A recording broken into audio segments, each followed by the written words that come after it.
Guts, the main character of Berserk, story starts in the worst way imaginable. He was born from a hanging corpse and picked up by a mercenary named Gambino. He was raised in a rough environment, trained to fight young, and ended up on the battlefield before he even understood life. After a bad injury leaves Gambino crippled and bitter, things boil over one night. Drunk and violent, Gambino attacks Guts, and Guts kills him in self-defense. The rest of the mercenaries turn on Guts, forcing him to run. He spends the next few years fighting for hire, building a name with nothing but brute skill and a giant sword. During one siege, he defeats a feared warrior named Bazuso, catching the eye of a group called the Band of the Hawk. One of their commanders, Corcus, picks a fight and Guts easily handles him. Then he faces Casca, another captain, but before things go too far, their leader, Griffith, steps in. Griffith challenges Guts to a duel with a simple deal. If Guts loses, he joins the Hawks. Guts accepts and loses. From that point on, he becomes a key player in the Band of the Hawk. As war rages across Midland, Guts rises through the ranks, leading brutal raids and earning respect. At this point, the Hawks are unstoppable, but everything shifts when Guts and Griffith run into a demon named Zod. He beats both of them, but spares their lives after noticing Griffith's strange pendant around his neck, the Crimson Behelit. Griffith's fame keeps rising. He captures the legendary fortress of Doldry, wins over the king, and gets closer to Princess Charlotte. But Guts wants more than just war and glory. He wants a life of his own. When he tells Griffith he's leaving, Griffith demands another duel. This time, Guts wins. He walks away, and Griffith, shaken, makes a reckless move. He sneaks into Charlotte's room, sleeps with her, and gets thrown into the dungeon for it. Meanwhile, the Band of the Hawk is branded as traitors and hunted down. Guts, now traveling solo, learns they're in danger and returns. He reunites with Casca, who's been holding everything together. She breaks down, overwhelmed, and almost gives up, but Guts saves her, and they finally share a quiet moment of love and understanding. Together, they rescue Griffith from prison. But the man they find is broken, tortured beyond recognition, unable to speak or hold a sword. With no future left, Griffith spirals. He crashes a cart, finds his Behelit, and right then, a solar eclipse begins.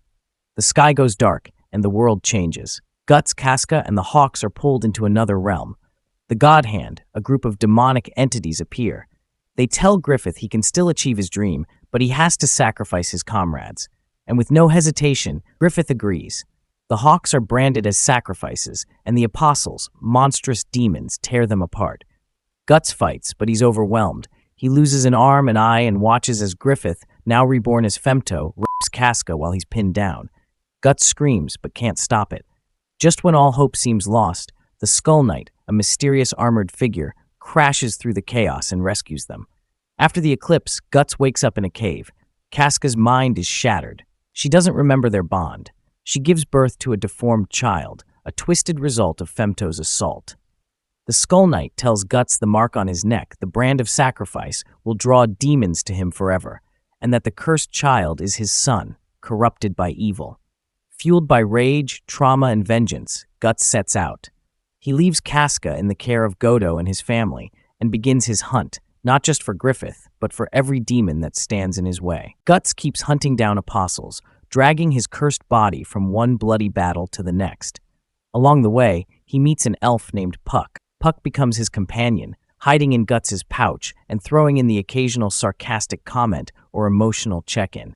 But Guts isn't just being hunted by monsters. The Holy Iron Chain Knights are after him. They're sent by the church to investigate the eclipse, which they still don't fully understand. They've heard rumors of a man in black slaying demons. They call him the Black Swordsman. Their leader is Farnese, a high-born noblewoman with a strict religious streak and a whole lot of denial. She captures Guts and interrogates him, but when he starts talking about demons and the supernatural, she laughs it off.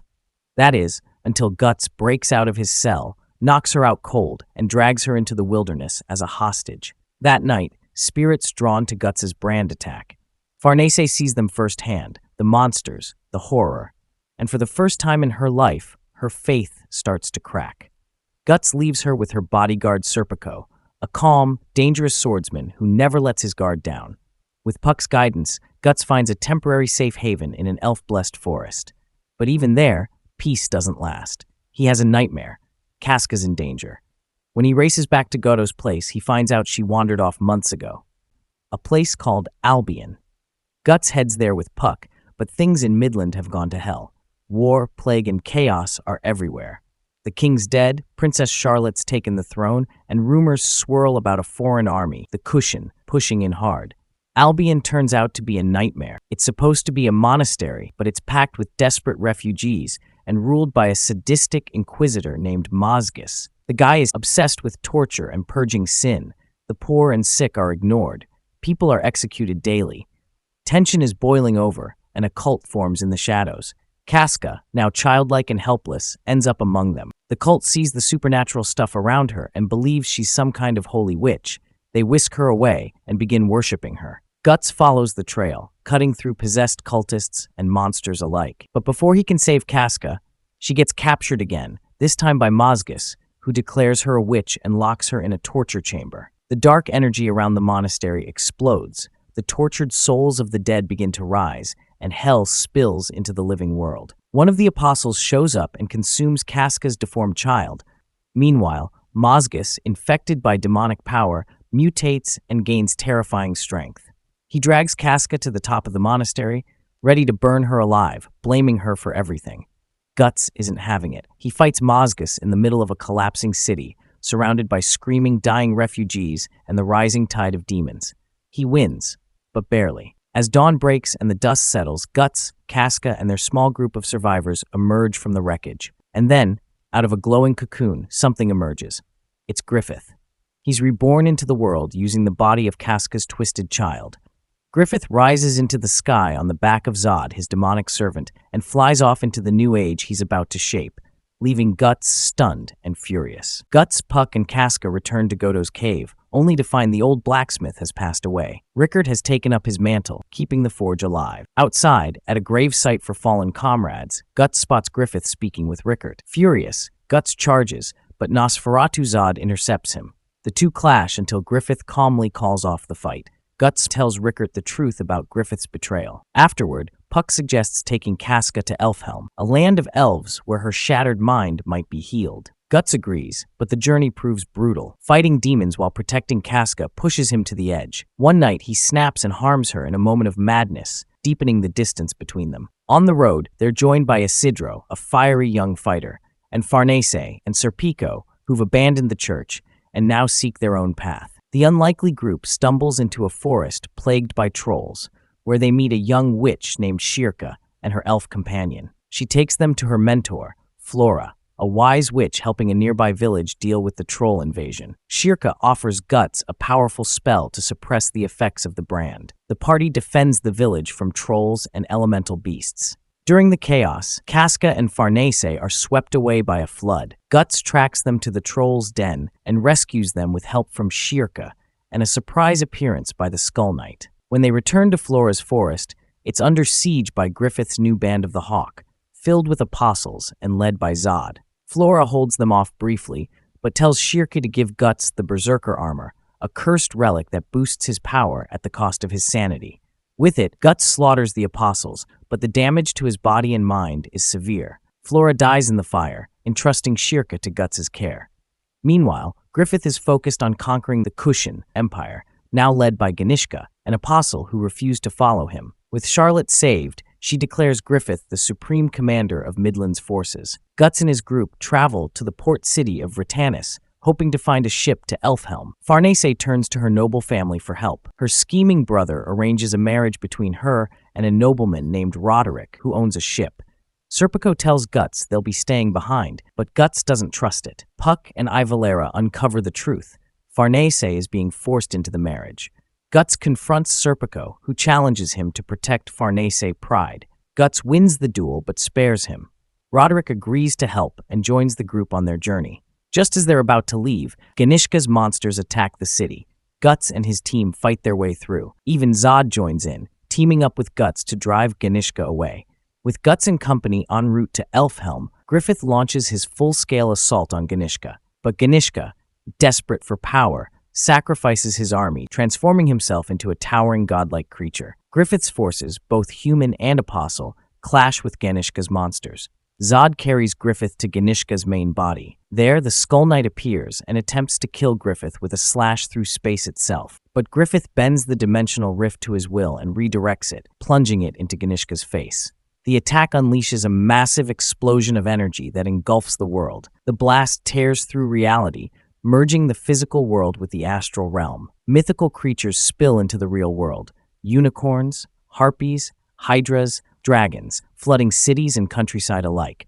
A new era begins, one shaped by Griffith. As the crew sails toward Elfhelm, Shirka notices a suspicious vessel tailing Roderick's warship. Upon closer inspection, she realizes it's a ghost ship, crewed by the reanimated corpses of the pirates Roderick had once defeated. Roderick calls on Guts for aid, and Guts responds with brute force, wielding his sword and cannon to tear through waves of sea monsters that emerge alongside the cursed vessel. The battle gives Roderick time to ready his ship's cannons and deliver a devastating counterattack. Though the ghost ship retreats by diving beneath the waves, the skirmish leaves Roderick's own vessel badly damaged. Needing quick repairs, the crew steers toward a small, remote island to regroup. Upon landfall, Shirka, Guts, and their companions sense an unnatural presence lingering across the island. Before they can raise alarm, Isidro and Puck, oblivious as ever, sneak off to explore. Deep in the island's forest, they stumble upon a massive cave entrance. Before they can venture further, a mysterious girl, previously seen watching the ship from afar, appears and warns them away. She tells them the cave is the home of the sea god, a monstrous being sealed long ago, and its domain is forbidden. Meanwhile, the rest of the group, accompanied by Roderick and some sailors,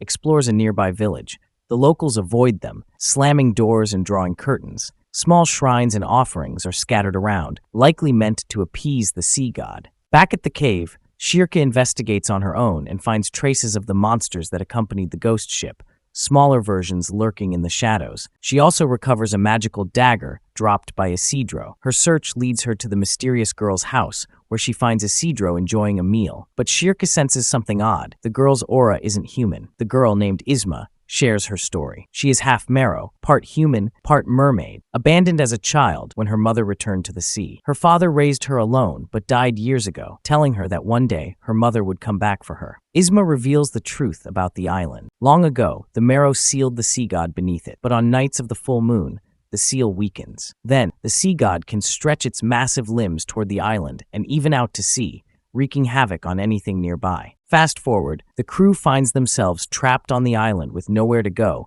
and with the full moon weakening that seal, it doesn't take long before the sea god makes its move. The sea god starts pulling ships under, destroying everything nearby with these massive, fleshy tendrils. Guts ends up fighting this thing from the inside, hacking his way through tunnels of flesh, while the rest of the group holds off sea spawns and parasites. He reaches the sea god's heart, and he kills it.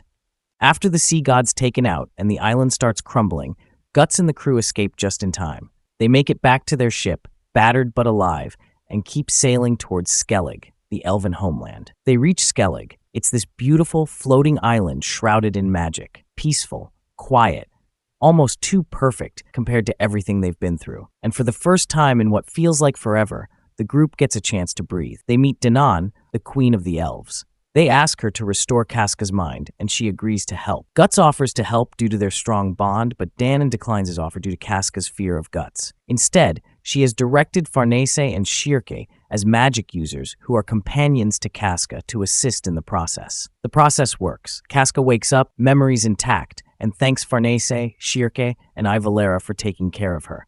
But the trauma hits her hard.